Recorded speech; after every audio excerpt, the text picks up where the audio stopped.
Welcome to your weekday cup of the Word. We're in Proverbs 13, and Proverbs 13 continues those contrasting statements. The wicked man does this, the righteous man does this, the lazy man does this, the worker does this.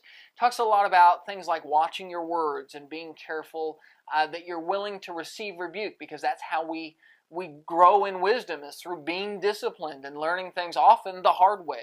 It talks about the sluggard. A sluggard is another word for a lazy person. They're a slug of a person, and therefore they're lazy. And how they have all the cravings for things, but they're not willing to do anything for it, and so consequently they have to do without, because the desire is there but not the willingness to work. It also talks about things in this chapter like the difference between wealth that is gained when you work for it versus wealth that you didn't work for. Verse 12 talks about the idea that when hope is deferred, the idea that when you're longing for something, when you have a desire for something, and you think it's going to happen and then it doesn't, the heart sickness that comes with that.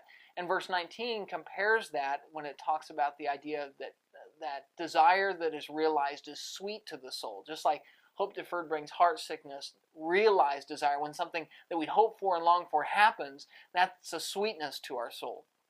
Also, this chapter deals with things, down about verse 22, practical things like leaving an inheritance for your children and your grandchildren, and the attitudes of wisdom involved with that, and maturity.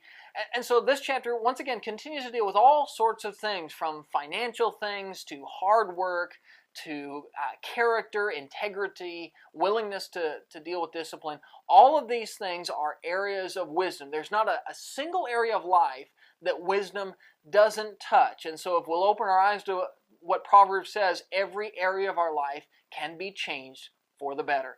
That's your Daily Cup, and we'll see you tomorrow.